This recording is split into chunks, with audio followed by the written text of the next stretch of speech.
परमेश्वर का धन्यवाद हो आज के दिन के लिए, सुंदर समय के लिए। प्रभु का दिल की गहराइयों से धन्यवाद करते हैं और आज के वचन की ओर चलते हैं। कितने लोग वचन सुनने के लिए एक्साइटेड हैं? हालेलुया, परमेश्वर का धन्यवाद हो। आज का वचन जो है, परमेश्वर कैसे मनुष्य से बात करता है। क्या परमेश्वर आपसे बात करता है? जी, आज मैं आपसे सवाल पूछूंगा। पहले बात करेंगे कि परमेश्वर मनुष्यों से कैसे बात करता है। ये वचन के द्वारा मैं आपको समझाऊंगा कि कैसे परमेश्वर मनुष्यों से आज बात करता है। परमेश्वर आपसे, हमसे, मनुष्यों से कैसे बात करता है? क्या वो सीधे डायरेक्ट आकर बात करता है? क्या उसकी आवाज हमारे कानों में पड़ती है? या क्या वो सपनों के द्वारा बात करता है? या फिर वो दर्शन के द्वारा बात करता है? बैठ कर प्रार्थना में बैठते हैं, क्या ऐसे बात करता है? या फिर वो स्वर्गदूतों को भेजकर हमारे पास बात करता है?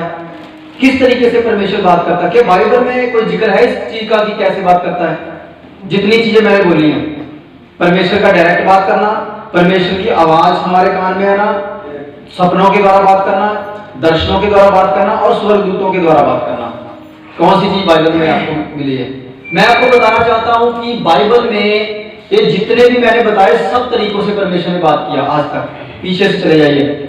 सबसे पहले मैंने कहा कि परमेश्वर डायरेक्ट बात करता है। मूसा से किया बात है, प्रूफ बाइबल में परमेश्वर ने मूसा से डायरेक्ट बात किया। और उसके बाद परमेश्वर की आवाज कानों में जाना किया। परमेश्वर ने पुराने नियम में बात, अपने भविष्यवक्ताओं से बात किया, शमूएल से भी बात किया, डायरेक्ट भी बात किया, कानों में भी आवाज आई। यशाया से बात किया, यिर्मयाह से बात किया, सपने के द्वारा भी बात किया, दर्शनों के द्वारा भी बात किया, डायरेक्ट भी बात किया और कानों में सिर्फ आवाज के तौर पे। परमेश्वर की सिर्फ आवाज सुनती थी, परमेश्वर दिखाई नहीं देता था, ऐसे भी बात किया। जितने भी मैंने तरीके बताए, सब तरीकों से। स्वर्गदूतों के द्वारा भी बात किया, परमेश्वर स्वर्गदूतों को डायरेक्ट भेजता था अपना मैसेज देकर। परमेश्वर ने हर तरीके से मनुष्यों से बात किया पुराने नियम में। पर आज हम नए नियम में जी रहे हैं। आज परमेश्वर हमसे कैसे बात करता है, इसको हम पढ़ेंगे वचन के द्वारा। सबसे पहले एक वचन पढ़ेंगे जिसमें ये पुराने नियम नए नियम का के विषय में बताया कि कैसे पुराने नियम में बात किया और कैसे नए नियम में बात करता है। इब्रानियों की पत्री पहला अध्याय 1 से लेकर 4 तक पढ़ेंगे। पुराने युग में परमेश्वर ने, पुराने युग में मतलब यीशु मसीह के देह धारण करने से पहले वाले युग में परमेश्वर ने बाप दादों से हमारे पुरखों से थोड़ा थोड़ा करके और भांति मतलब अलग अलग तरीके से, जैसे मैंने बताया, सपनों के द्वारा, दर्शनों के द्वारा डायरेक्ट, और परमेश्वर कानों में आवाज देता था और परमेश्वर स्वर्गदूतों को भेजा था। इसका मतलब है भेजता था, इसका मतलब है भांति से तरीके, अलग अलग तरीके से। पुराने युग में परमेश्वर ने हमारे बाप दादाओं से, हमारे पुरखों से थोड़ा थोड़ा करके और भांति से, तरह के तरीकों से आगे भविष्यवक्ताओं के द्वारा बातें की। सुने, क्या सबसे बातें किया परमेश्वर ने? नहीं ना, सिर्फ अपने चुने हुओं के द्वारा, अपने लिखा भविष्यवक्ताओं के द्वारा। नबियों से बातें की, भविष्यवक्ताओं से बातें की कि उनके नबी और भविष्यवक्ता दूसरे लोगों तक संदेश पहुंचा रहे। क्या सबसे ही बात परमेश्वर ने डायरेक्ट किया? नहीं। सबसे डायरेक्ट बात परमेश्वर शुरू से ही नहीं करता है। बात उससे करता है जो उसके योग्य हो। पुराने नियम में बात की कि थोड़ा बात की। ये भी आप बता दूं, पूरा क्लियर बात नहीं किया परमेश्वर ने। पुराने नियम में अभी हम चल रहे हैं, अभी नए नियम में बताऊंगा। पुराने नियम में परमेश्वर ने बात तो किया, पर थोड़ा करके बात किया। कैसे थोड़ा किया, वो भी मैं आपको वचन के द्वारा समझाऊंगा। कैसे थोड़ा बात किया उससे, पूरा कंप्लीटली बात नहीं किया हमसे, थोड़ा बात किया। और किससे बात किया? अपने भविष्यवक्ताओं से द्वारा भविष्यवक्ताओं के द्वारा बातें किया। मतलब कि परमेश्वर अपने भविष्यवक्ताओं को मैसेज देता था और वो भविष्यवक्ता लोगों में मैसेज पहुंचा देते थे। हाँ जी, भविष्यवक्ताओं के द्वारा बातें कर इन अंतिम दिनों में हमसे पुत्र द्वारा बातें की। अब इस अंतिम दिनों में परमेश्वर पुत्र के द्वारा हमसे बातें करता है। जब से यीशु मसीह ने इस धरती पर देह धारण किया, से परमेश्वर जो है वो पुत्र के द्वारा, यीशु मसीह के द्वारा, यीशु मसीह क्या है? वचन। आपने जवाब जो दिया ना, वचन के द्वारा परमेश्वर आज बात करता है। हाँ जी, जिसे उसने सारी वस्तुओं का वारिस ठहराया, जिसे उसने, परमेश्वर यहोवा ने जिसको यानी यीशु मसीह को सारी वस्तुओं का वारिस ठहराया, और उसी के द्वारा उसने सारी सृष्टि की रचना की है। और उसी के द्वारा उसने यानी परमेश्वर ने किसके द्वारा? यीशु मसीह के द्वारा सारी सृष्टि की रचना की है। मैं आपसे बताता हूं थोड़ा थोड़ा का क्या अर्थ है। थोड़ा थोड़ा का यही अर्थ है, जो भविष्यवक्ता थे पुराने नियम में, वो भविष्यवक्ताओं को क्या पता था कि न्याय कौन करेगा? नहीं। सोच के बताएं, पता था क्या उनको? अब्राहम को पता था न्याय कौन करेगा? यशायाह को पता था, एलिया को पता था, यहां तक कि वो यीशु मसीह को जानते भी नहीं थे। भले यीशु मसीह उनके बीच में ही था उस समय भी, पर उसने अपने आप को जाहिर नहीं किया कि प्रभु यीशु मसीह ने जाहिर नहीं किया, वो यहोवा के रूप में था। उनको ये तक नहीं पता था कि कोई यीशु मसीह है, वो हमारा न्याय करेगा, मगर वो आपको और हमें पता है। इसका मतलब उनसे बात थोड़ा थोड़ा किया, हमसे बात कंप्लीटली पूरा किया। हालेलुया। यहां तक कि उनको ये नहीं पता था कि स्वर्ग में एक वेदी है, हमें पता है। हालेलुया, बाइबल में लिखा है। उनको ये नहीं पता है कि स्वर्ग में हालेलुया के नारे भी लगते हैं, हमें पता है ना, प्रकाशित वाक्य में लिखा है। उनको ये नहीं पता है कि स्वर्गदूतों में स्वर्ग में कैसे सिंहासन लगाए जाएंगे, कैसे 12 प्राणी इधर 12 प्राणी इधर बैठे होंगे, कैसे स्वर्गदूत हाथों में खजूर की डालियां लिए हुए, वो सारा कुछ हमें और आपको पता है। क्या पुराने नियम में भविष्यवक्ता, इतने बड़े भविष्यवक्ता थे, परमेश्वर से डायरेक्ट बातें करते थे। मूसा सीधा परमेश्वर से बातें किया, मगर उनको ये बातें नहीं पता था, स्वर्ग की बातें। तो धन्य है हम लोग जिससे सारी बातें खोल के कर दी। कितनी बड़ी भेद की ये बात है, आज तक कभी ये सुना नहीं था ना हमने, कि पुराने नियम के भविष्यवक्ता भले परमेश्वर के बिल्कुल करीब थे, मगर उनको उन चीजों के विषय में नहीं पता था जो आपको और हमें पता है। अभी पढ़ा हमने वचन में थोड़ा थोड़ा, उनसे थोड़ा थोड़ा बात किया, मगर हमसे पूरा बात किया परमेश्वर ने, भले वो परमेश्वर ने अपने वचन के द्वारा ही किया है। हाँ जी, तो उसकी महिमा का प्रकाश, वह उसकी महिमा का प्रकाश कौन? यीशु मसीह, परमेश्वर यहोवा की महिमा का प्रकाश है, और उसके तत्व की छाप है, उसके तत्व की छाप है, उसके तत्व ज्ञान की, उसकी पावर की, उसकी शक्ति की एक छाप है। यीशु मसीह एक मोहर, एक प्रूफ है। यीशु मसीह एक प्रूफ है परमेश्वर यहोवा की शक्ति का। परमेश्वर को किसने देखा? हमने से किसी ने नहीं देखा ना, पर प्रभु यीशु मसीह है जिसने परमेश्वर को प्रकट किया, उसकी पावर को प्रकट किया कि मुर्दे भी जिंदा हो सकते हैं। हालेलुया। परमेश्वर की ताकत को, उसकी सुपरनैचुरल पावर को प्रभु यीशु मसीह ने प्रकट किया कि उसके एक बार डांटने से आंधी और तूफान भी थम जाते हैं। हालेलुया। परमेश्वर की पावर को किसने प्रूव किया? के प्रभु यीशु मसीह ने। वो एक प्रूफ था, वो उसकी महिमा का लिखा एक छाप था। हाँ जी, और सब वस्तुओं को अपनी सामर्थ्य के वचन से संभालता है। सब वस्तुओं को अपने सामर्थ्य के वचन से संभालता है। सारी वस्तुओं को, पृथ्वी को कैसे संभाला हुआ है? हवा में कैसे संभाली हुई है पृथ्वी? अपने सामर्थ्य के वचन से। परमेश्वर ने कह दिया सो बन गया, और परमेश्वर ने उसको कह के उसको टिकाया हुआ है। सब कुछ जो स्थिर है परमेश्वर के वचन की सामर्थ्य से। हर एक इंसान के अंदर दिल धड़कता है, कितनी बार धड़कता है? परमेश्वर ने फिक्स किया हुआ है। एक दिन में, एक घंटे में, एक मिनट में कितनी बार सांसें इंसान लेता है, परमेश्वर ने कैसे सारी सेटिंग की है। जो सेटिंग तब से की थी, आज भी वही सेटिंग चलती आ रही है। हालेलुया। परमेश्वर की सेटिंग है। परमेश्वर ने अपनी महिमा के सामर्थ्य से सारी वस्तुएं जो है उसको अपनी जगह पे स्थिर रखा हुआ है। कैसे परमेश्वर ने सूरज बनाया, चंद्रमा बनाया, पृथ्वी बनाई, और परमेश्वर ने उसको फिक्स किया हुआ है कि वो घूमती है, सूरज के चारों तरफ घूमती है धरती।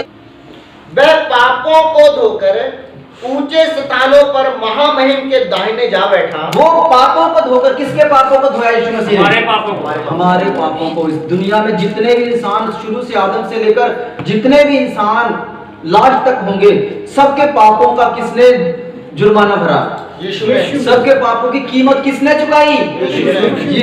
यीशु मसीह ने। सारे पापों की कीमत को चुका के, पापों को धोकर, और महामहिम के मतलब कि परमेश्वर यहोवा के राइट साइड उसी सिंहासन के ऊपर बैठ गया। हाँ जी, और स्वर्गदूतों से उतना ही उत्तम ठहरा जितना उसने उससे बड़े पद का बारिश होकर उत्तम नाम पाया। हालेलुया। हालेलुया। यीशु मसीह स्वर्गदूतों से कहीं ज्यादा उत्तम है। क्यों? क्योंकि स्वर्गदूत बनाए गए हैं और यीशु मसीह बनाया नहीं गया है, उसी ने सब कुछ बनाया है। वो क्रिएटर है, वो क्रिएशन नहीं है। जितने स्वर्गदूत है सारे क्रिएशन है, बनी हुई चीज है, पर यीशु मसीह बनाया नहीं गया है, वो क्रिएटर है, उसने बनाया है हर चीज को। इसलिए यीशु मसीह की पदवी पूरी सृष्टि में, आकाश में, ब्रह्मांड में, स्वर्ग में, हर जगह पर सबसे पहलौठा, सबसे उत्तम स्थान किसका है? Hallelujah, hallelujah, hallelujah. हाँ, क्या पढ़ा हम लोगों ने? पुराने युग में थोड़ा थोड़ा करके परमेश्वर ने बातें किया, परंतु अंत के युग में यीशु मसीह ने सारी बातें कह दी, हमारे साथ खुलकर सारी बातें कही है। और जितने पुराने नियम में भविष्यवक्ता थे उन पर सब भेद प्रकट नहीं किए गए थे। जितने भेद हम पर प्रकट किए परमेश्वर ने, उतने भेद उन पर प्रकट नहीं किए थे। उनको पता नहीं था कि स्वर्ग में क्या चीजें रखी हुई हैं। हम लोग को ये भी बताया कि स्वर्ग में वहां पर कोई फल होगा, कोई जीवन का लिखा ना वहां पर। उनको ये नहीं पता था कि वहां पर लिखा कि वहां पर कोई जल की नदी होगी, सोने की सड़कें होंगी, जो कुछ भी प्रकाशित वाक्य में लिखा, वो सारी बातें हमको पता है, पर उनको ये पता नहीं थी। Hallelujah, hallelujah. पुराने नियम के भविष्यवक्ताओं को ये तक नहीं पता था कि मनुष्यों का न्याय करेगा कौन। और पुराने नियम के भविष्यवक्ताओं को ये नहीं पता था कि स्वर्ग में क्या क्या चीजें हैं, और स्वर्ग किसने बनाया, धरती किसने बनाई, आकाश किसने बनाया, पूरी कायनात की रचना किसने की है। भविष्यवक्ताओं को नहीं पता था, नहीं पता था उनको, इस बारे में जिक्र पता ही नहीं था उनको कि ये पूरी कायनात कैसे बनी है।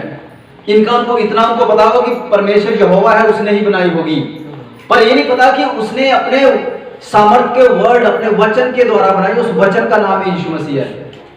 उनको इस चीज का ज्ञान नहीं था। पिता ने लिखा है पुत्र के द्वारा। पिता ने किसके द्वारा? पुत्र के द्वारा। ये पुत्र कौन है?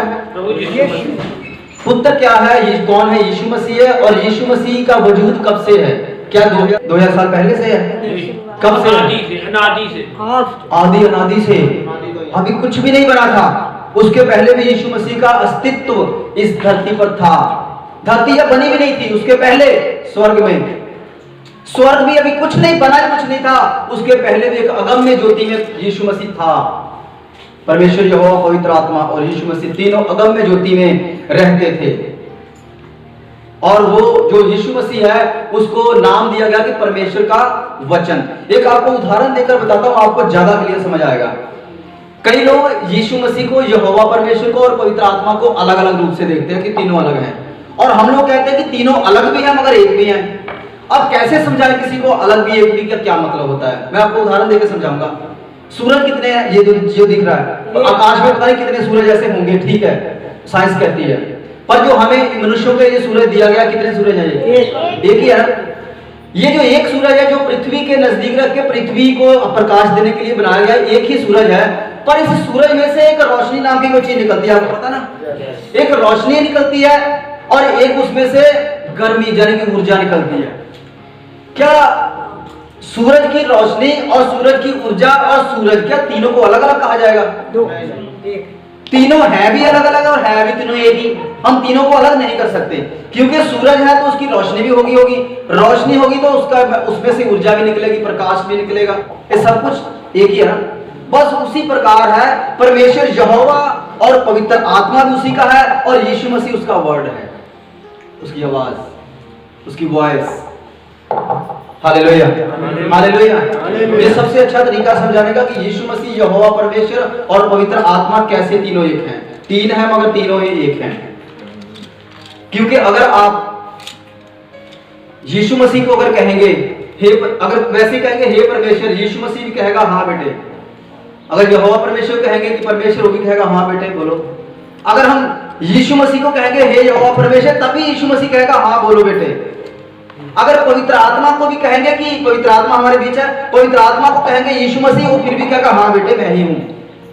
क्योंकि यीशु मसीह को बाइबल में है, यीशु मसीह को जब कहा चेलों ने कहा कि कौन सा पिता जिसको तुम पिता पिता कह रहे हो, पिता को हमें दिखाओ कौन है। तो यीशु मसीह ने साफ ही जवाब दे दिया, उनको क्लियर कह दिया, क्या तुम इतने समय तक मेरे साथ थे? क्या अभी तुमने मुझे पहचाना नहीं कि मैं वही हूं? मैं और पिता एक हैं। ये तो नहीं कहा एक जैसे हैं। मैं और पिता एक ही है, मतलब पिता भी मैं ही हूँ, पुत्र भी मैं ही हूँ, पवित्र आत्मा भी मैं ही हूँ। Hallelujah, hallelujah, hallelujah. यूहन्ना रचित सुसमाचार 1 से 3 तक पढ़ेंगे। प्रभु यीशु मसीह का अस्तित्व, उसका वजूद कब से है, इसमें इस वचन में हमें क्लियर पढ़ने को मिलता है। आदि में वचन था, वचन परमेश्वर के साथ था और वचन ही परमेश्वर था। हाँ जी, पढ़ेंगे। आदि में वचन था और वचन परमेश्वर के साथ था और वचन परमेश्वर था। आदि में वचन था, वचन परमेश्वर के साथ था और वचन ही परमेश्वर था। आदि में वचन था, वचन कौन है? प्रभु यीशु मसीह। आदि में यीशु मसीह था, आदि में वचन था, आज वचन परमेश्वर के साथ था। अब इस लाइन में लगता है कि वचन और परमेश्वर अलग अलग हो गए, वचन और परमेश्वर अलग अलग हो गए, यीशु और परमेश्वर अलग अलग हो गए, ऐसा लगता है दूसरी लाइन में। तीसरी लाइन में लिखा है वचन ही परमेश्वर था, तब समझ आता कि वचन ही परमेश्वर था, वही परमेश्वर था, वही परमेश्वर है। आदि में वचन था, वचन परमेश्वर के साथ था और वचन ही परमेश्वर था।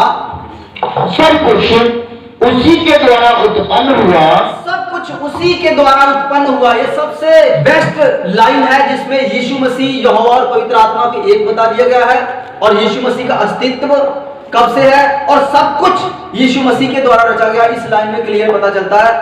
और एक कुलुसियों 1:15 में, 1:15, 16 और 17 में जहां पर लिखा हुआ है जितनी वस्तुएं दिखती हैं, जो नहीं दिखती हैं, वो सारी वस्तुएं उसी के द्वारा रची गई है। लिखा है सब कुछ उसी के द्वारा रचा गया है। आगे, सब कुछ उसी के द्वारा उत्पन्न हुआ, सब कुछ उसी के द्वारा उत्पन्न हुआ। जो कुछ आपको दिख रहा है, जो नहीं दिख रहा है, ऑक्सीजन तक, हवा तक, सब कुछ उसी के द्वारा उत्पन्न हुआ, मतलब उसी के द्वारा रचा गया है। और जो कुछ उत्पन्न हुआ है उसमें से कोई भी वस्तु उसके बिना उत्पन्न नहीं हुई। जो कुछ भी उत्पन्न हुआ है उसमें से कोई भी एक भी वस्तु बिना यीशु मसीह के उत्पन्न नहीं हुई है। हाँ जी, होगा 3 तक।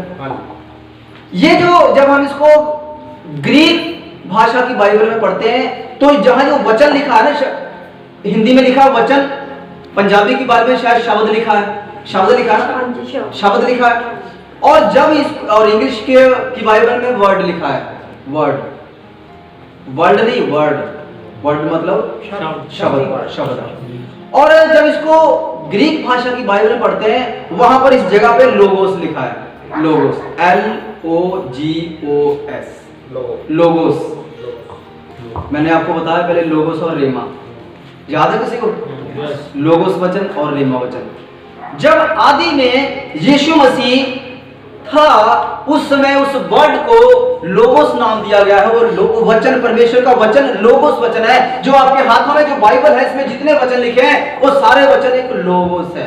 पर वो लोगोस रेमा कैसे बनता है वो भी आपको क्लियर करूंगा, पहले ही बताया, पर आज थोड़ा अलग तरीके से आपको समझाऊंगा कि आपको और भी ज्यादा क्लियर हो जाएगा। आदि में वचन था, आदि में वचन लोगोस था, लोगोस। मत्ती सुसमाचार जब 4:4 में पढ़ते हैं तो यहां पर जो परमेश्वर के मुख से जो वचन निकल रहा है उसको रेमा कहा गया है। पढ़ेंगे मत्ती 4:4। ध्यान से इस बात को याद रखना है कि जो यूहन्ना 1:1 में हमने पढ़ा कि आदि में वचन था, वो है आदि में लोगोस था। पर जब पढ़ते हैं मत्ती रचित सुसमाचार 4:4, उसमें जो लिखा कि जो वचन परमेश्वर के मुख से निकलता है इंसान उससे भी जिंदा रह सकता है, तो उस वचन की जगह पर लोगोस नहीं लिखा है, उसकी जगह पर रेमा लिखा है। यीशु ने उत्तर दिया, लिखा है मनुष्य केवल रोटी ही से नहीं परंतु हर एक वचन से जो परमेश्वर के मुख से निकलता है जीवित रहेगा। ये क्या है? परमेश्वर का वचन लिखा। यीशु मसीह ने कहा कि लिखा है, इसमें बाइबल में, पवित्र शास्त्र में लिखा है कि जो वचन परमेश्वर के मुख से निकलता है मनुष्य उससे भी जीवित रह सकता है। परमेश्वर के मुख से निकला गया रेमा है, जो रेमा वचन है। अब इसको आप कैसे समझेंगे? सुनिए, जब तक आपके हाथ में बाइबल है आप इस लोगोस वचन को लेकर घूम रहे हैं, ठीक? आपके हाथ में बाइबल है, आप इस वचन को लोगोस वचन लेकर घूम रहे हैं। पर जब आपको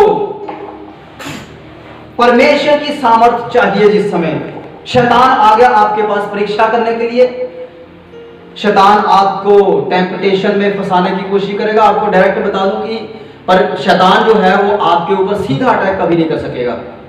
वो सिर्फ एक प्रलोभन के द्वारा एक प्रलोभन का जाल फेंकेगा आपके ऊपर। फंसना नहीं फंसना ये आपके हाथ में है। प्रलोभन, टेम्पटेशन, फंसाने की कोशिश करता है वो। और जब आपके ऊपर वो टेम्पटेशन आए तो अगर आपने ये वर्ड बोल दिया, हे शैतान, बाइबल में लिखा है कि तू धन का लोभ मत करना, बाइबल में लिखा है कि तू अपना मुख परमेश्वर की तरफ रखना, बाइबल में लिखा है कि तू परमेश्वर के साथ साथ चल तो परमेश्वर भी तेरे साथ साथ चलेगा। जब आप इस लिखे हुए वचनों को मुंह से बोलते हैं तो वो जो वचन लोगोस है वो रेमा बन जाता है। Hallelujah, hallelujah. समझ आ रहा है सबको? लिखित वचन को जब अपने मुंह से आप बोलते हैं वो जिंदा वचन हो जाता है, वो जीवित हो जाता है। समझ रहा है? जब तक ये वचन, क्या आपके हाथ यहाँ पर बाइबल पड़ी है, यहाँ पर बाइबल पड़ी है, तो क्या शैतान उससे डरेगा? क्या शैतान इस बाइबल से डरता है? नहीं डरता है। उसके लिए तो ये सफेद कागज पर लिखे हुए काले अक्षर हैं। पर जब उसी वचन को आप मुंह से बोलकर उसको डांटेंगे तब वो डरेगा, फिर वो डरेगा। क्योंकि वो लोगोस वचन जो लिखा हुआ है उसको पता कि अभी वचन क्या कैसे क्यों कौन सा वर्ड मैं यूज करूं, मान लो सो रहा है, उसको जब जगा दो, यीशु मसीह कहता कि ये लिखा हुआ है, तब वो वचन जगा गया था, तब उसको डर लगता है। समझ आ रही है सबको? लिखा हुआ वचन जो है वो लोगोस है। जब उसको अपने जीवन में हम लागू करते हैं तो वो जिंदा होकर रेमा वचन बन जाता है। और रेमा वचन से शैतान डरता है, लिखित वचन से नहीं डरता। लिखित को जब मुंह से बोलकर उसके सामने बोलो तब वो डरता है। आमीन। हाँ जी, आगे सवाल। क्या आज परमेश्वर पुराने नियम की तरह, जिस तरह पुराने नियम में परमेश्वर ने बातें किया था मनुष्यों से, क्या आज भी परमेश्वर उस तरीके से बातें करता है या नहीं करता है?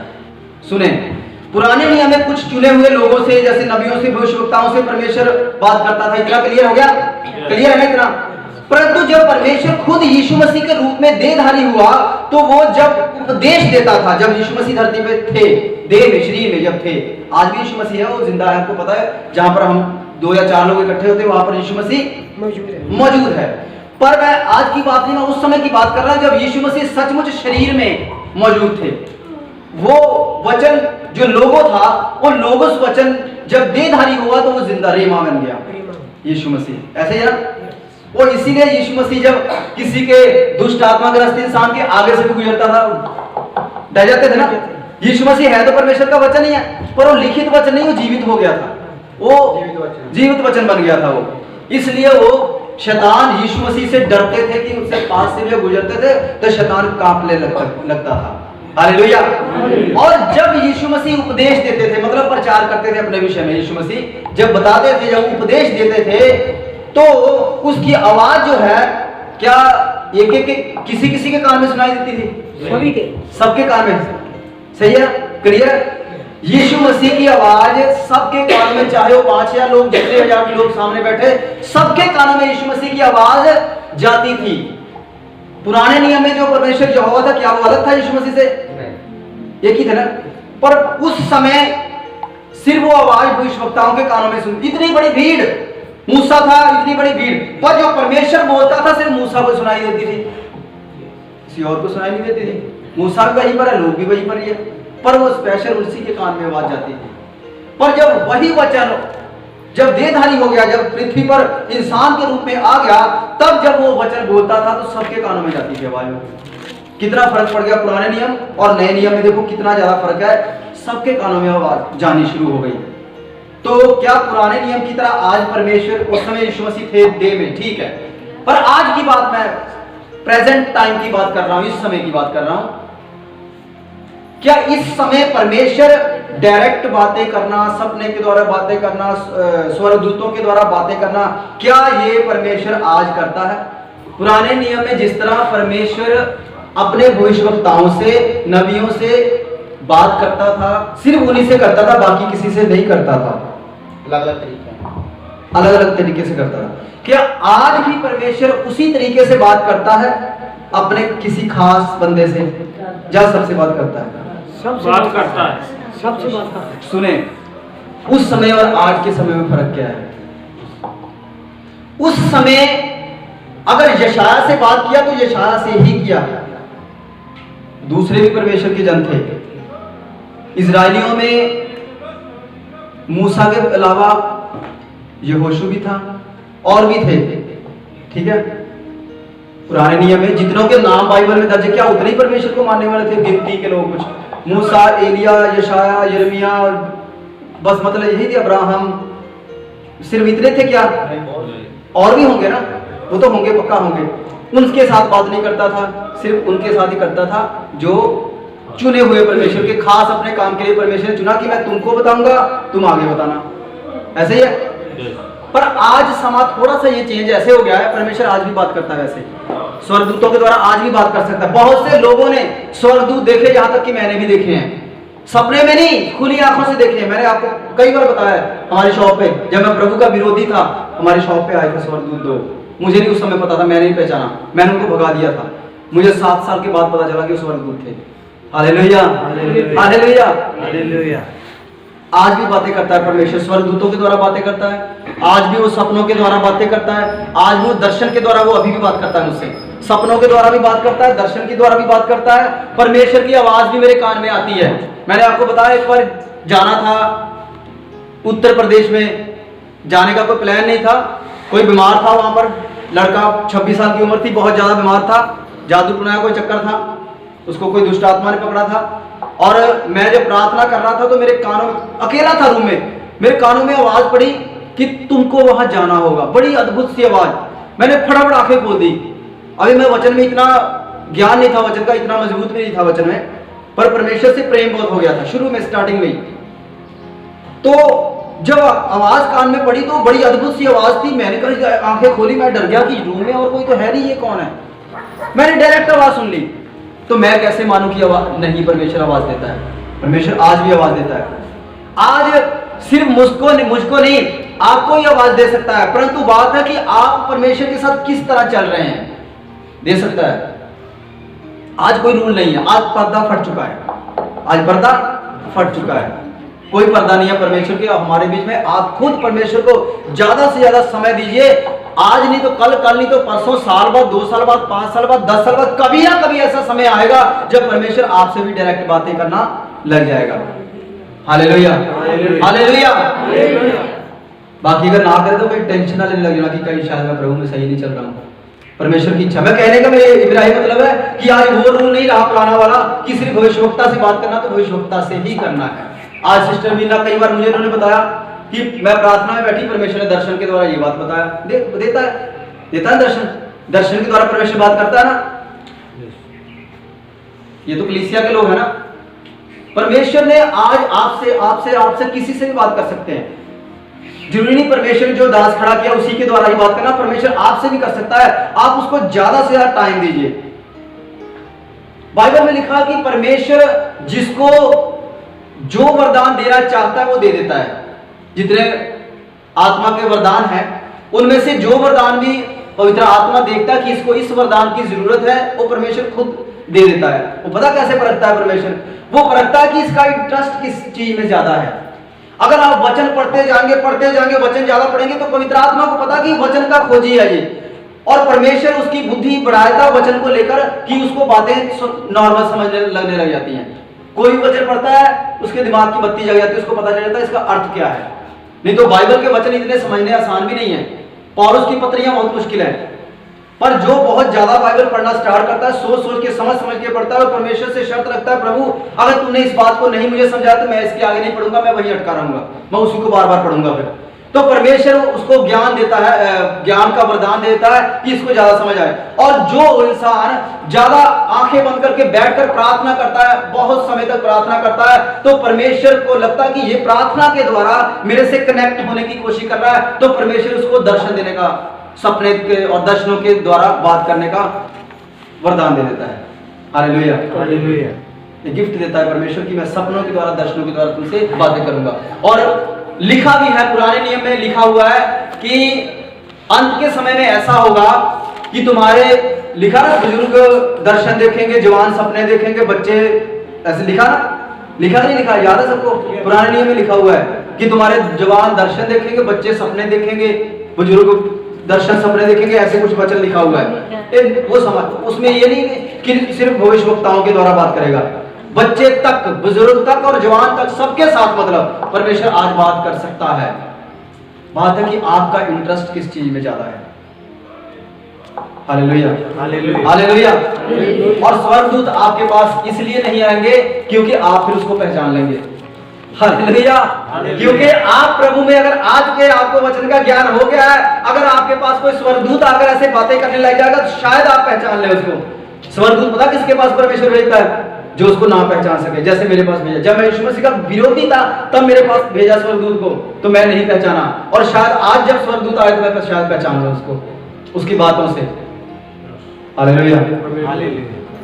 जब मैं चेन्नई में गया था बाइबल स्टडी के लिए, वहां पर मेरे पास एक आदमी आया, वो पता नहीं स्वर्गदूत था कि खुद यीशु मसीह था। मैं हैरान हो गया देखकर। उस समय मैं भी सीख रहा था, मुझे वचन का भी ज्ञान नहीं था इतना, अभी मैं सीख रहा था। मेरे पास सीधा वो चला आया, मुझे कह रहा है तुम पौलुस हो। मैंने कहा मैं पौलुस का हूं, मैं तो, मेरा नाम तो प्रमोद है। कह रहा तुम पौलुस हो। मैं जब उसके पास जा रहा हूं तो मुझसे दूर जा रहा है, मैं और उसके पास जा रहा हूं, वो और दूर जा रहा है। ऐसे जाता ऐसा दीवार में चला गया, अंदर गायब हो गया अंदर। दौड़ा मैं वहां से, दौड़ के गया उस बंदे के पास। जब जाके गया, वो आराम से फाइल खोलकर कुछ लिख रहा है। मैंने कहा ब्रदर आप वहां आए थे ना मेरे रूम में वहां पर? कह रहा नहीं, क्या हुआ? क्या हुआ? कह रहा बड़ा हाफ रहे हो, क्या हुआ? मैं कहा दौड़ कर आया हूँ। मैं आकर कैसे बैठे? कह रहा मैं कहाँ पे जाऊंगा भाई, मेरी तो ड्यूटी यहाँ पर बड़ी खतरनाक है, मैं तो यहाँ से उठ ही नहीं सकता हूँ। मैं यहाँ पर 1-2 मिनट भी यहाँ से मैं गायब नहीं हो सकता हूँ, मुझे बैठना ही पड़ेगा। तो आपका रूम कह रहा इतनी दूर है, जाने में, पैदल जाने में 5-7-10 मिनट लग जाएंगे। मैं हैरान हो गया, तो वो कौन था? मैंने उसको बताया, वो बंदा प्रभु में मुझसे काफी साल पहले का था, और वो आज यूट्यूब पे प्रचारक है बहुत तगड़ा। किसी टाइम वो नशेड़ी था, वो तगड़ा, उसने बताया था। और उसने बताया, कह रहा ब्रदर वो नहीं तो यीशु मसीह था, वो नहीं तो स्वर्गदूत था। कह रहा मैं तो यहीं पर बैठा हुआ हूँ। अगर अब मैं दौड़ कर आता तुम्हारी तरह, पहली बार कह रहा मुझे तो दीवार में तो घुसना आता नहीं है, और दूसरी बात अगर मैं दौड़ के वहां से आता तो मैं भी तुम्हारी तरह ऐसे कर रहा होता। हालेलुया। तो इसलिए मैं इस बात को मानता हूं कि आज भी परमेश्वर स्वर्गदूत भेज सकता है। किसके पास भेजना है परमेश्वर जानता है, किससे बात करना है परमेश्वर कान में परमेश्वर जानता है, किसके दर्शन और सपनों के द्वारा बातें करना है परमेश्वर जानता है। हमें इस चीज की चिंता करने की जरूरत नहीं है, हम सीधे प्रभु में चलते जाएं। फल देना परमेश्वर का काम है। Hallelujah, hallelujah. इस बात को हमेशा आप याद रखना कि परमेश्वर आपसे बातें तो जरूर कर सकता है, आपसे भी बातें कर सकता है, मुझसे भी कर सकता है, किसी से भी कर सकता है, परंतु परमेश्वर कभी बात करके आपको ये नहीं कहेगा कि सिस्टर का मोबाइल नंबर ये है, बस आगे कुछ नहीं। ऐसी कोई भविष्यवाणी, ऐसी कोई बात परमेश्वर नहीं करेगा जिसका कोई वजूद नहीं है, जिसका कोई मतलब नहीं है। अगर मैंने आपके लिए भविष्यवाणी मैं करूं कि सिस्टर आपके घर जो मोटरसाइकिल खड़ा है ना वो काले रंग का है, तो आप कहोगे तो क्या? तो मैं कहूंगा कुछ भी नहीं। क्या ये कोई बात बनी? कुछ बात बनी कुछ? अगर मैं ये भविष्यवाणी करूं कि आपके घर में इतनी प्रॉब्लम है, आने की दिक्कत होती है, और परमेश्वर मुझे बता रहा कि आपके घर एक काले रंग का मोटरसाइकिल आने वाला है, फिर तो समझ आ रही है कि आने वाला है और कुछ दिन में आ जाए, परमेश्वर पहले बता दे, ये समझ आ रही है। पर अगर मैं कहूं कि आपके घर में काले रंग का मोटरसाइकिल खड़ा है, आप कहें तो क्या? हाँ खड़ा है, तो मैं कहूं कुछ भी नहीं। अक्सर ऐसे होता है बड़ी बड़ी चर्चों में, यहाँ कलीसियाएं बहुत ज्यादा है। सिस्टर आपके मोबाइल का नंबर जो पीछे है ना, वो नंबर है आपका 76, तो उसके आगे मैं कहूं उसके आगे कुछ भी नहीं। परमेश्वर ने मुझे इतना बता दिया बस। भाई उसका बताने का मतलब क्या है? कोई वजूद तो होना, पर जो बात जिदा कहते दम, बात में दम तो होना चाहिए ना। अगर परमेश्वर बताए कि आप में से कोई ऐसी सिस्टर है जिसके मोबाइल के पीछे 7 और 6 है, उसके घर में ये प्रॉब्लम चल रही है, फिर तो समझ आ रही है। बात शुरू कहां से हुई, एंड कहां से, ये तो पता चले ना। शुरू कर दी बात कि मोबाइल के नंबर के पीछे ये है, उसके आगे कोई बात ही नहीं है। ये कौन सी बात हुई भाई? इस बात को याद रखना कि जो बातें परमेश्वर करता है उसका कोई वजूद होना चाहिए, उस बात में कोई ना कोई दम होना चाहिए। Hallelujah, hallelujah.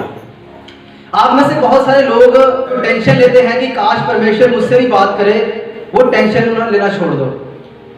कहते हैं कई लोग, मुझे कहा पता नहीं किसी ने कहा था कि परमेश्वर, किसने भी कहा था परमेश्वर मुझसे बात क्यों नहीं करते, आप किसे क्यों कई बार किया है, मैं भी परमेश्वर से बात करना चाहती हूँ। हालेलुया। इस बात की आप टेंशन लेना छोड़ दो कि परमेश्वर आपसे डायरेक्ट बात करता है कि नहीं करता है। बस आप अपने आप को सेट रखो, अपने आप को आप ठीक रखो बस। और ये बात याद रखो कि अगर परमेश्वर हो सकता है आपसे सपनों के द्वारा, दर्शनों के द्वारा बात नहीं कर रहा है, नो टेंशन, पर क्या वो एक लोगोस वचन के द्वारा भी बात नहीं कर रहा है? जो आज मैं लोगोस वचन को जो मैं बोल रहा हूं, क्या वो रेमा नहीं बन रहा है जब मैं बोल रहा हूं? जब वो लोगोस वचन को उठाकर मैं आपके दिल में जब बीज रहा हूं, तो क्या वो रेमा बन के नहीं बीज हो रहा है?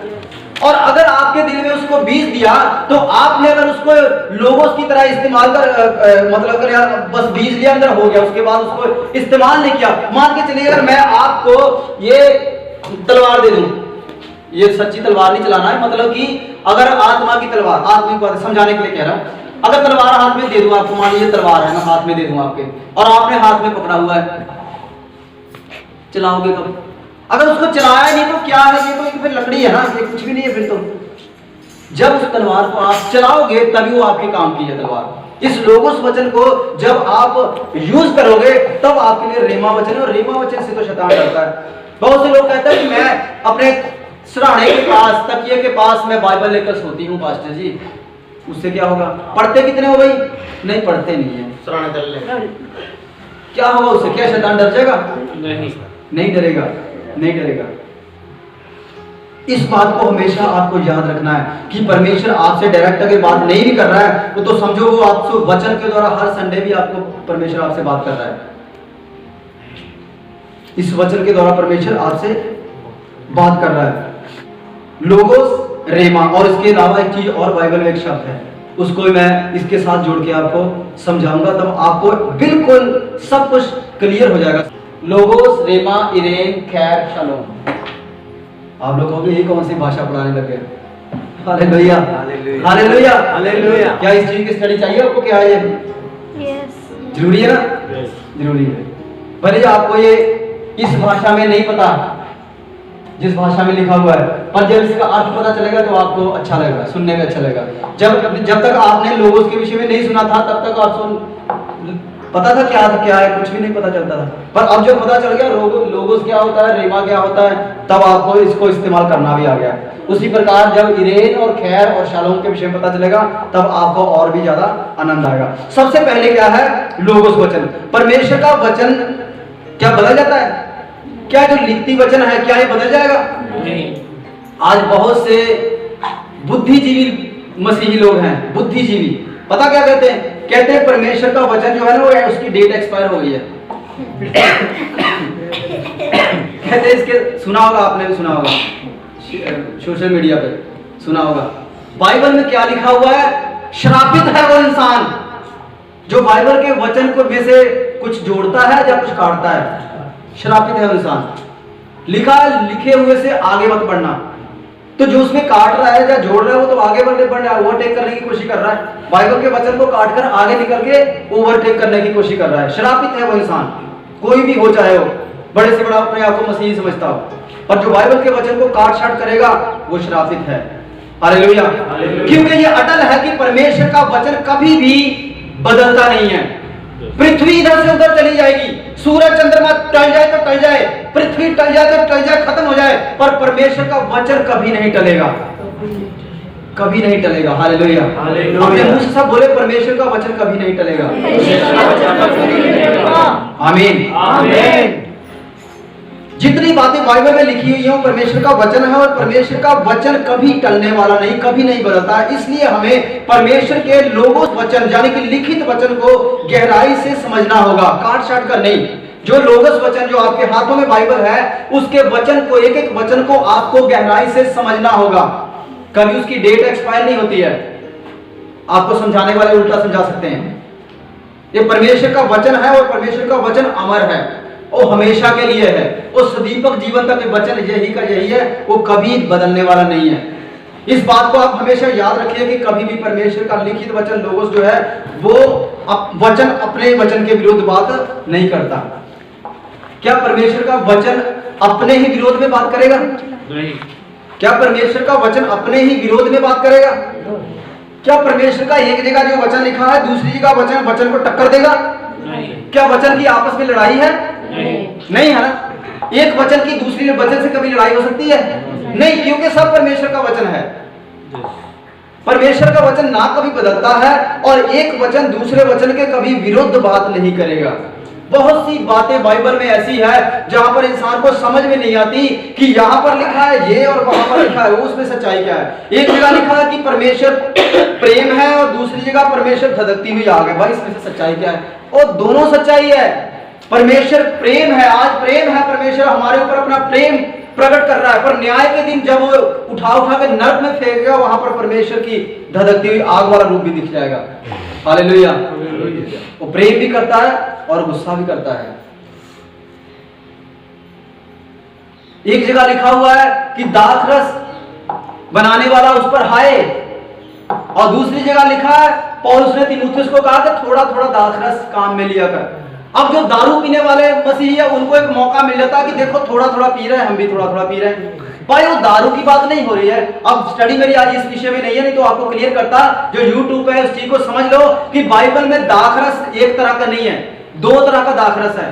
दाख मधु भी एक तरह का नहीं है, दो तरह का दाख मधु है।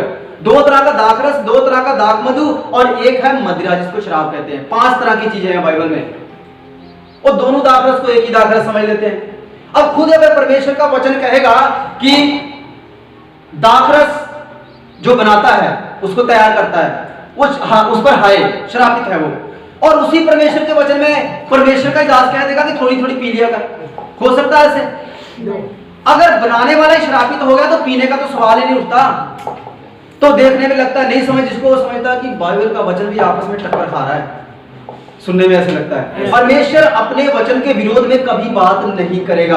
और ये बात भी याद रखिए कि बाइबल पढ़ रहे हैं या फिर बाइबल को सुन रहे हैं, जिसको बाइबल नहीं पढ़ना आता वो सुनते हैं ना, आज सुन रहे हैं ना, जिसको नहीं पढ़ना आता, जो चाहे पढ़ रहा है, चाहे वो सुन रहा है, चाहे वो सुनकर समझ रहा है, परमेश्वर अपने वचन के द्वारा बात ही कर रहा है।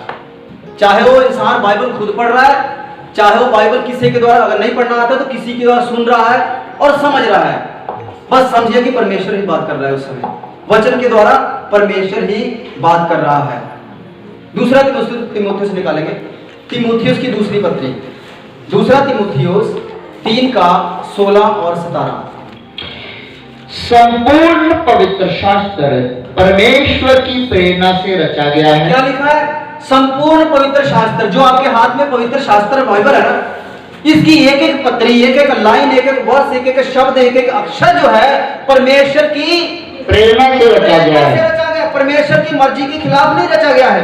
बाइबल का कोई भी शब्द, कोई भी लाइन, कोई भी वर्ष परमेश्वर की प्रेरणा के विरुद्ध नहीं, परमेश्वर की मर्जी के बिना नहीं लिखा गया है। परमेश्वर की मर्जी थी तो लिखा गया है। अगर परमेश्वर की मर्जी नहीं होती ना तो परमेश्वर उसमें बाइबल में शब्दों को दर्ज नहीं होने देता। परमेश्वर सामर्थी है। Hallelujah, hallelujah. सारा पवित्र शास्त्र परमेश्वर की प्रेरणा से रचा गया है और उपदेश देने के लिए और समझाने के लिए और सुधारने और बिगड़े हुए को सुधारने के लिए और धार्मिकता की शिक्षा देने के लिए, धार्मिकता की शिक्षा देने के लिए लाभदायक है। लाभदायक है। बहुत लाभ है इसका। किस काम के लिए? उपदेश देने के लिए, जैसे आपको उपदेश दे रहा हूं, और शिक्षा देने के लिए, धार्मिकता की शिक्षा देने के लिए और सुधारने के लिए। बिगड़े से बिगड़ा इंसान प्रभु में आके कैसे सुधर जाता है? लोगों को पता चलता है, लोग कहते हैं लगता है इस पर कोई जादू मंत्र करके इसको सुधार दिया, लाइन पे ले आया, कहते हैं ना। अगर कोई बहुत करप्ट इंसान है, नशा करने वाला इंसान है, प्रभु में आके अगर नशा छोड़ के बिल्कुल अच्छा इंसान बन जाता है तो लोग कहते हैं चर्च वालों ने कोई मंत्र करके इसको सुधार दिया। भाई तुम मंत्र करके क्यों नहीं सुधार देते हो? असल में मंत्र करके इंसान सुधरता नहीं है, बिगड़ता है। हालेलुया। ये कैसे सुधर गया? क्योंकि परमेश्वर का वचन ऐसी दोधारी तलवार है कि पत्थर से पत्थर दिल को भी पिघला देता है। हालेलुया, आमीन, हालेलुया। पत्थर दिल के ऊपर भी जब परमेश्वर का वचन बूंद बूंद करके गिरता है, उस पत्थर में भी छेद हो जाता है। हालेलुया। लिखा कि मैं तेरे पत्थर के दिल को निकाल कर तुझे मांस का हृदय दे दूंगा। और बिखर जाता है और उसका जीवन बदल जाता है, तो लोग हैरान होते हैं कि कैसे बदल गया, इतने साल से बिगड़ा हुआ इंसान कैसे बदल गया। बाइबल कहती है परमेश्वर का वचन जो है वो सुधारने के लिए लाभदायक है। बिगड़ा इंसान सुधरता है परमेश्वर का वचन सुनकर, अगर दिल से सुन ले। हाँ जी, ताकि परमेश्वर का जन सिद्ध बने। क्यों? ताकि परमेश्वर का जन सिद्ध बने। क्यों परमेश्वर ने बाइबल को लिखने दिया? क्यों परमेश्वर ने बाइबल की रचना करवाई? क्यों एक एक शब्द लिखने के लिए परमेश्वर ने अगुवाई की? ताकि परमेश्वर का जन क्या बन जाए? सिद्ध बने। सिद्ध बन जाए, सिद्ध बन जाए, मतलब परमेश्वर के योग्य बन जाए, सीधा हो जाए, टेढ़े मेढ़े रास्ते पर चलने वाला इंसान सीधा हो जाए और हाँ जी, हर एक भले काम के लिए तत्पर हो जाए। हर एक भले काम के लिए तत्पर हो जाए, मतलब तैयार हो जाए। हर एक भला काम करने के लिए इंसान तैयार हो जाए। इसलिए परमेश्वर ने एक पवित्र शास्त्र जो आपके हाथों में इसकी रचना होने दी, इसको अपने भविष्यवक्ताओं के द्वारा लिखवाया है, ताकि बिगड़ा हुआ इंसान सुधर जाए और परमेश्वर के ग्रहण योग्य बन जाए, वो सिद्ध इंसान बन जाए, वो परफेक्ट बन जाए। स्वर्ग जाने के लिए सिद्ध इंसान जाएंगे स्वर्ग में। Hallelujah, hallelujah. हाँ जी, ये था पहला जो था लोगोस वचन। उसके बाद रेमा को भी मैं अच्छी तरह से क्लियरली समझाऊंगा। रेमा वचन का मतलब ये जीवित वचन, मतलब लोगोस वचन को जब काम में लाया जाता है तो वचन क्या बन जाता है? रेमा। जब वचन हमारे ऊपर लागू हो जाए तो क्या बन जाता है? रेमा वचन बन जाता है। अगर आप वो वचन काम में लाते हैं जो लिखा हुआ है तो वो रेमा वचन बन जाता है, और अगर आप उसको काम में नहीं लाते तो उसको एक सोया हुआ वचन जाए तो लोग उस वचन ही कह सकते हैं। आपके हाथ में तलवार तो है पर आप चला नहीं रहे हैं। आपके हाथ में वचन की दोधारी तलवार तो है मगर आपको चलानी आती नहीं है। Hallelujah, hallelujah, hallelujah. सो यहां पर लिख दो जल्दी, हिंदी से रहते इतने लिखित वचन लोगों के सामने अगर आपको लिखना है तो आप लिख लो। जो लोगोस वचन है वो है लिखित वचन, जो रेमा वचन है उसके सामने लिख दो जीवित वचन, जीवित वचन। अब आप एक वचन पढ़े, दूसरा कुरिन्थियों 12:9। पर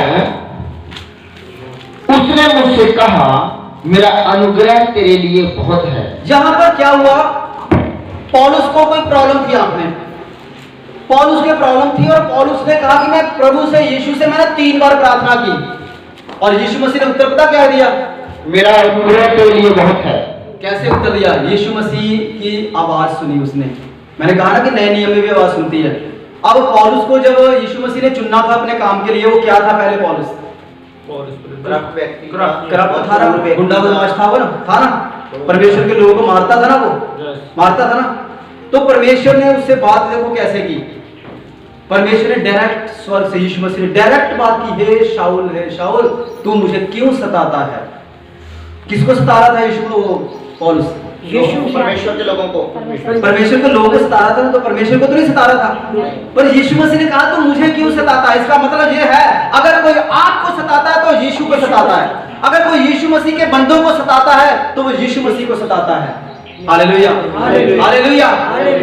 यीशु मसीह ने कहा ना, परमेश्वर ने कहा कि जब कोई तुम्हें छूता है तो मेरी आंखों की पुतली को छूता है, इसलिए तू अपना पलटा खुद मत ले, मैं जीवित परमेश्वर हूं, तेरा पलटा लेने वाला, तेरा बदला लेने वाला मैं खुद हूं। तो यहां पर जब पौलुस ने जब परमेश्वर के वचन को सुना और जब परमेश्वर का वचन सुन रहा था तो क्या था वो वचन? रेमा, क्योंकि वो जिंदा, वो डायरेक्ट बोल रहा था। अगर वो रेमा वचन था, जब उस रेमा वचन को लिख दिया गया, भी हम लोगों ने जो देखा ना लिखा हुआ, वो लिखा हुआ वो क्या है? वो लोगोस। पर अगर कल हमें कोई प्रॉब्लम आती है, हमें कोई प्रॉब्लम आती है तो हम इस वचन को निकाल के पढ़ने लग जाए कि जैसे पौलुस ने कहा था, आज मैं भी कहूंगा कि प्रभु तेरा फजल ही मेरे लिए काफी है। इसका मतलब वचन फिर से रेमा बन गया। समझ आ रहा है आपको क्लियरली? उस जिस समय परमेश्वर ने कहा उस समय वो वचन रेमा था, पर वो वचन जब लिखा गया वो लोगोस बन गया। जब उस वचन को हम फिर बोलते हैं वो फिर रेमा बन जाता है। और इसको बोल रहे हैं तो ये वचन जीवित हो जाता है और हमें एक हिम्मत देता है, एक ताकत देता है। ये है रेमा वचन। आमीन। आमेन। ये था 2। लास्ट आखिरी में जा रहे हैं हम लोग। क्योंकि मेरी सामर्थ्य निर्बलता में सिद्ध होती है। क्योंकि मेरी सामर्थ्य निर्बलता में सिद्ध होती। क्या मतलब है? मेरी सामर्थ्य मतलब मेरी ताकत जड़िया निर्बलता में, मतलब किसी प्रॉब्लम जब मैं फंसता हूं तो मेरी सामर्थ्य क्या होती है? सिद्ध होती है। तो मेरी ताकत बढ़ जाती है। इसका कहने का मतलब क्या है? अगर आपने भी अपने ऊपर इस बात को अनुभव किया होगा कि कई बार आप प्रार्थना में कमजोर हो जाते हैं, आपकी प्रार्थना प्रेयर लाइफ कम हो जाती है, और जैसे ही आप पर कोई मुसीबत आई फिर याद आता है मेरी प्रेयर लाइफ कम हो गई है। होता कि नहीं होता है? प्रार्थना उसी दिन से क्या होती है? बढ़ जाती है। वही लिखा है, पौलुस कहता है कि मेरी निर्बलता में मैं सिद्ध हो जाऊं। निर्बलता होती है तभी मैं सिद्ध होता हूँ। मतलब जब मुझ पर कोई प्रॉब्लम आती है तब मैं सिद्ध और मैं मजबूत हो जाता हूँ और ज्यादा प्रेयर लाइफ मेरी बढ़ जाती है।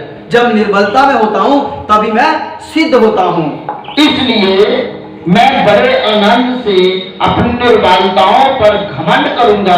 इसीलिए मैं बड़ी ही किसे आनंद से, मैं बहुत ही आनंद से, बहुत ही खुशी से अपनी निर्बलताओं पर घमंड करूंगा कि मसीह की सामर्थ मुझ पर छाया करती रहे। मसीह की सामर्थ्य मुझ पर छाया करती रहे।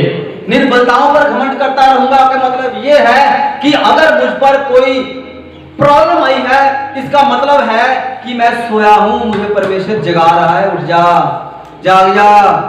बाइबल कहती है कि परमेश्वर उसी पर ताड़ना लाता है जिससे प्रेम करता है। ऐसे ही ना, जिससे प्रेम करता नहीं है जा जिथे मर्जी जाए। परमेश्वर को क्या मतलब? परमेश्वर सब प्रेम तो सबसे करता है ना परमेश्वर। अब एक ही बात है कि परमेश्वर प्रेम किससे नहीं करता है? परमेश्वर प्रेम सबसे करता है, पर जो इंसान परमेश्वर को अपना जीवन दे देता है, अपने जीवन की डोर सौंप देता है कि प्रभु मेरा जीवन मेरा नहीं आज से आपका है, उसके साथ ऑटोमेटिकली परमेश्वर का दुगना प्रेम हो जाता है। क्योंकि दो तरफा प्रेम हो जाता है ना, इधर से भी प्रेम और उधर से भी प्रेम। और अगर कोई परमेश्वर तो उससे प्रेम कर रहा है पर उसने परमेश्वर से मुंह मोड़ा है, मैं नहीं इतना कुछ गल करता, मैं तो अपना ही रहा ठीक है मेरा, तो क्या वो प्रेम सिद्ध हो जाएगा? एक तरफा प्रेम रहेगा। वो परमेश्वर प्रेम कर रहा है पर इंसान नहीं प्रेम कर रहा है तो वो प्रेम सिद्ध नहीं है, वो परमेश्वर से दूरी रहती है। परमेश्वर के और बीच में एक दीवार खड़ी हो गई है, नफरत की दीवार, पाप की दीवार।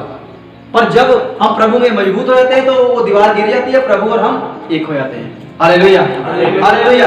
इसलिए पौलुस ने कहा कि मैं अपनी निर्बलताओं में मैं घमंड करता हूं। इसका मतलब कि मैं इस बात को तो पक्का समझ गया हूं कि परमेश्वर मुझसे प्रेम करता है, इसलिए मेरी ताड़ना भी करता है कि कहीं मैं पाप में गिर के नरक में ना चला जाऊं। इसलिए परमेश्वर मुझ पर ताड़ना ले आता है छोटी सी कि मुझे जगा दे, कि जाग जा, तेरी प्रेयर लाइफ कमजोर हुई है, उठ जा, उठ खड़ा हो। Hallelujah, hallelujah. समझ आ रहा है सबको पौलुस की बातें? बाइबल में लिखा है, पतरस ने कहा, कह रहा है कि पौलुस भाई की पत्रियां ऐसी मुश्किल हैं कि बहुत से अनपढ़ लोग और चंचल लोग उसको नहीं समझते हैं और खींच तान कर उसको तोड़ मरोड़ कर पवित्र शास्त्र के बाइबल के दूसरे सिंपल वचनों की समान समझते हैं और तोड़ मरोड़ के उसको लागू कर लेते हैं अपने जीवन में और अपने नाश का कारण बन जाते हैं। हालेलुया। और अगर आप परमेश्वर की अगुवाई से चलते हैं, परमेश्वर से वचन को समझने का वरदान मांगते हैं, तो पौलुस की पत्रियां बहुत आसान है समझने, मुझे बहुत आसान लगती हैं। ये बात देखो, अगर कोई सोचेगा, कहेगा कि वो कहता कि जब मैं निर्बल होता हूं तो मुझे खुशी होती है, इसका मतलब मुझ पर मुसीबत आती है तो मैं खुशी होती है, तो पागल था वो। नहीं, वो इसलिए खुश होता है क्योंकि वो समझ आता है कि इसका मतलब मुझ में कुछ कमी आई है और इसलिए परमेश्वर मुझे सोए हुए को जगा रहा है। अगर आप इस बात को समझ जाए ना, तो आप जब किसी प्रॉब्लम में होते हैं, चाहे शारीरिक दुख तकलीफ कुछ भी हो, तो आप उदास नहीं होंगे, आप खुश होंगे कि लगता है मेरी प्रेयर लाइफ कम हुई है इसलिए परमेश्वर मुझे जगा रहा है, मैं सो गया हूँ। इस बात को अपने दिल पर लिख लो आप। अगर आपको कोई प्रॉब्लम आए तो बाइबल का ये वचन निकाल के पढ़ लेना, अपनी निर्बलताओं में आनंद हो जाओ, खुश हो जाओ कि मेरा पापा मेरा प्रेम करता है इसलिए जगा रहा है मुझे। Hallelujah, hallelujah. हाँ जी, आगे बढ़ते हैं। तीसरा नंबर, ये जो तीसरा नंबर लिखा है, क्या लिखा है? इरेन और खैर और शालोम। इसका ऊपर वाले वचनों के लोगोस और रेमा के साथ क्या संबंध है, ये हम पढ़ेंगे। फिलिपियों 4 का 7 निकालेंगे, फिलिपियों 4 का 7। तब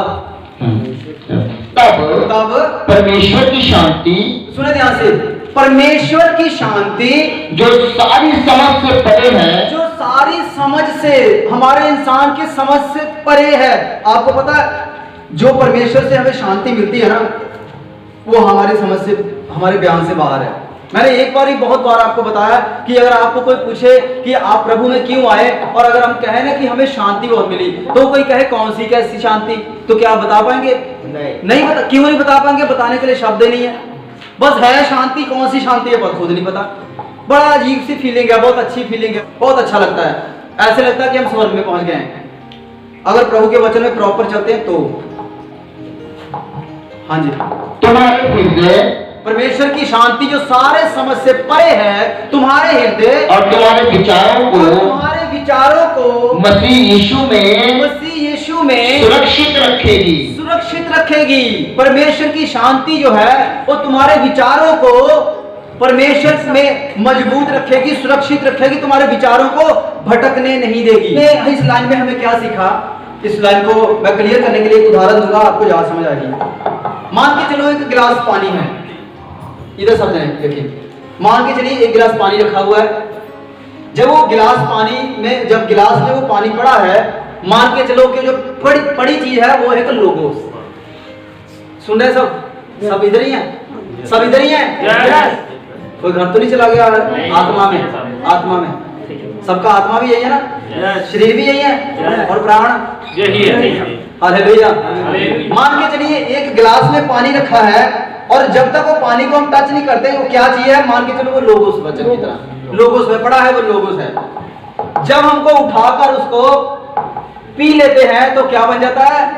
वो रेमा बन गया, क्योंकि हमने उसको काम में लाया। और जब वो हमारे अंदर जाता है तो हमें पता क्या मिलता है? सुकून। कभी प्यास लगी हो ना, धूप से आए हो, प्यास लगी हो, तो आप गिलास का पानी पी के देखना, आपको लगेगा कि पता नहीं क्या अमृत पी लिया। लगता कि नहीं? लगा किसी का भी नहीं लगा? मुझे लगता है आपको प्यास कभी लगी नहीं होगी बेचारा। लगा ना? मैं कई बार आता हूँ जब गर्मी से बहुत ज्यादा, जब बहुत तगड़ी प्यास जब लगी होती है, तो जब पानी अंदर जाता है तो ऐसे लगता है कि पानी से स्वाद कोई चीज ही नहीं है दुनिया में। लगता है ऐसे? कब लगता है? जब प्यास बहुत ज्यादा लगी हो, बहुत तेज जब प्यास लगी हो, तब ऐसे होता है। तो जब वो गिलास में जो पानी है वो लोगोस वचन है, समझ लो, समझ के चलो। और जब उसको उठाकर पी लिया तो वो रेमा वचन की तरह काम किया, उसने काम मिलाया। और जब रेमा वचन का जो रिजल्ट है, जो उसका रिजल्ट आता है, यानी कि पानी पीने के बाद जो हमें महसूस होता है, वो क्या महसूस होता है? एक सुकून, एक आराम और एक शांति। सुकून, आराम, शांति। समझ गए सब? ये क्या है? सुकून, आराम, शांति। इसका मतलब सुकून और आराम है, और शालोम का मतलब शांति होता है। बाइबल के आधार पे ये भाषा जो है ग्रीक भाषा है। शालोम का मतलब तुम्हें शांति मिले। आपको पता है यीशु मसीह ने जब मुर्दों में से जी उठे थे और जब चेलों के बीच में प्रकट हुए थे, तो यीशु मसीह ने ये शब्द इस्तेमाल किया था, आपको याद है? यीशु मसीह ने कहा तुम्हें शांति मिले, तुम्हें शांति मिले। कहा था कि नहीं कहा था? और उसी तुम्हें शांति मिले, उसको ग्रीक भाषा में देखो लिखा है शालोम। शालोम इसका मतलब है कि जब आपने गिलास का पानी देखा तो वो एक लोगोस वचन की तरह था, जब उसको उठाकर पी लिया तो रेमा वचन की तरह जीवित हो गया। जब वो हमारे अंदर गया तो हमें जो फीलिंग आई, जो महसूस हुआ, उसको कहते हैं सुकून आ गया। सुकून, आनंद और शांति मिली अंदर से। जो प्यास थी वो प्यास बुझ गई। हालेलुया। बस यही शब्द का अर्थ है कि जब हम वचन को जो रोज देखते हैं, देखते रहते हैं, उसको इस्तेमाल नहीं करते हैं, तो लोगोस वचन है। जब उसको पढ़ते हैं, उसको जिंदगी में लागू करते हैं, तो रेमा वचन बन के काम करता है। और जब रेमा वचन का बन के काम करता है तो हमारे जीवन में क्या आता है? एक सुकून, एक आराम, एक शांति जो सारी समझ से परे है। हालेलुया। किसको इसको समझ में आया? इतना क्लियर समझ में आया ना? क्लियर बिल्कुल समझ आया सबको। लोगोस वचन को लोगोस मत रहने दो, उसको रेमा जब तक आप नहीं बनाएंगे तब तक आपके जीवन में ना सुकून आएगा, ना आनंद आएगा और ना शांति आएगी। हालेलुया। एक वचन और पढ़ के समाप्त करेंगे। कुलुसियों की पत्री 2 का 2 और 3 वचन, लास्ट वचन है, सब ध्यान से सुनना है। कुलुसियों की पत्री 2 अध्याय वचन 2 और 3। ताकि उनके मनों में शांति हो, ताकि उनके मनों में शांति। किसके मनों में शांति होगी? जो परमेश्वर के वचन को अपने जीवन में लागू करेगा, उसके मन में, अभी हम लोगों ने पढ़ा, उसको शांति मिलेगी। हाँ जी। और वे प्रेम से आपस में गठे रहें और वे प्रेम से आपस में एक दूसरे से जुड़े रहें और वे पूरी समझ का सारा धन प्राप्त करें और वो सारी समझ का, परमेश्वर के द्वारा मिलेगी समझ का, जो वचन से हमें जो समझ मिलती है उस समझ का धन प्राप्त करें। समझ का धन सारे धनों से महंगा और सारे धन से बहुमूल्य कीमती धन पता कौन सा है? बुद्धि का, समझ का धन। हाँ जी। और परमेश्वर पिता के भेद को अर्थात मसीह को पहचान लें। परमेश्वर पिता के भेद को अर्थात मसीह को, प्रभु यीशु मसीह परमेश्वर पिता का एक भेद था, एक रहस्य था, क्योंकि जब तक यीशु मसीह देह धारण नहीं किया था, देह में प्रकट नहीं हुआ था, फ्लैश में नहीं आया था, तब तक वो एक रहस्य था। हालेलुया। परमेश्वर का वचन यीशु मसीह एक रहस्य था। पुराने भविष्यवक्ताओं के ऊपर, पुराने नियम के किसी भविष्यवक्ताओं के ऊपर यीशु मसीह ने अपने आप को जाहिर करके नहीं बताया कि मैं ही यीशु मसीह और मैंने पूरी कायनात की रचना की। एक परमेश्वर का एक भेद, एक रहस्य था। लिखा ना, परमेश्वर का भेद, रहस्य, जाने की प्रभु Yeshu Masih. Hallelujah, hallelujah, hallelujah. इस वचन को फिर से पढ़ेंगे दोबारा। हाँ जी, दो फिर से पढ़ेंगे। ताकि उनके मनों में शांति हो, ताकि उनके मनों में शांति हो और वे प्रेम से आपस में डटे रहें, प्रेम से आपस में जुड़े रहें और वे पूरी समझ का सारा धन प्राप्त करें। ताकि उस समझ का, परमेश्वर की समझ का सारा धन प्राप्त कर। राजा सुलेमान को कौन कौन जानता है? राजा सुलेमान ने वरदान भी मांगा तो क्या मांगा? बुद्धि का। बुद्धि का, क्योंकि उसको पता था कि जिसके पास बुद्धि है उसके पास सब कुछ है। उसने इतनी ज्यादा बुद्धि का वरदान मांग लिया कि वो उसने कभी हार का मुंह देखा ही नहीं, तो जीतता ही चला गया, कभी जिंदगी में हारा ही नहीं वो। हाँ जी, आगे। और परमेश्वर पिता के भेद को, परमेश्वर पिता के भेद को, परमेश्वर पिता के रहस्य को अर्थात मसीह को पहचान ले। मसीह को पहचान ले। आपने पहचान लिया यीशु मसीह को कि नहीं? पहचान लिया। परमेश्वर पिता का भेद था वो, पुराने नियम तक वो भेद था, नए नियम में वो भेद खुल गया। परमेश्वर पिता का भेद अर्थात प्रभु यीशु मसीह को पहचान ले। एक एक जन पहचान ले, अगर पहचान लेंगे, जान लेंगे, लिखा सत्य को जानो, सत्य तुम्हें स्वतंत्र करेगा। जिसमें बुद्धि और ज्ञान के सारे भंडार छिपे हुए हैं। किसमें बुद्धि और ज्ञान के सारे भंडार छुपे हुए हैं? प्रभु यीशु मसीह में। प्रभु यीशु मसीह में बुद्धि के, ज्ञान के सारे भंडार छुपे हुए हैं। क्या यीशु मसीह को पढ़ने की जरूरत थी कहीं? क्या यीशु मसीह पढ़े थे कहीं? ओ, पढ़ने के लिए उनको भेजा, उल्टा वही पढ़ाने लगे। मतलब उनकी बातों को सुनकर जो आज शास्त्री लोग जो थे, जो टीचर पढ़ाने वाले थे, खुद हैरान हो गए कि इसको ये शिक्षा कहां से मिली? 12 साल के बच्चे को कहां से शिक्षा मिली? अभी तो इसने पढ़ाई शुरू भी नहीं की है। बाइबल कहती है कि उसके अंदर बुद्धि और ज्ञान का भंडार था। क्या परमेश्वर को किसी इंसान से सीखने की जरूरत थी? यीशु मसीह तो परमेश्वर को खुद ज्ञान का खजाना है, उसको किसी से सीखने की जरूरत नहीं थी। क्या लिखा लास्ट में? जिसमें बुद्धि और ज्ञान के, प्रभु यीशु मसीह में बुद्धि के और ज्ञान के सारे भंडार छिपे हुए हैं, सारे भंडार छुपे हुए हैं। और जब हम प्रभु यीशु मसीह को जान लेते हैं तो उसकी बुद्धि और ज्ञान का कुछ असर हम में भी आना शुरू हो जाता है। हालेलुया। क्यों, कैसे होता है? क्योंकि और परमेश्वर से संगति करने लग जाते हैं। अगर आप किसी पापी इंसान के साथ संगति करने लग जाएं तो क्या उसका रंग आप पर नहीं चढ़ने लगेगा? चढ़ेगा। कहते हैं खरबूजे को देख के क्या करता है? रंग पड़ता है। ऐसे ही है, खरबूजे को देखकर रंग पकड़ता है। पाप लिखा कि बुरे इंसान की संगति मत करना, क्योंकि जो बुरा इंसान है वो अच्छे चरित्र को भी बिगाड़ देता है। ऐसे ना? ऐसे ही है। तो अगर हम परमेश्वर की संगति, यीशु मसीह की संगति करने लग जाएं तो क्या यीशु मसीह का रंग नहीं चढ़ेगा हमारे ऊपर? चढ़ेगा। इसीलिए ये वचन लिखा हुआ है। आमीन, हालेलुया। बस जोर से तारीफ करेंगे।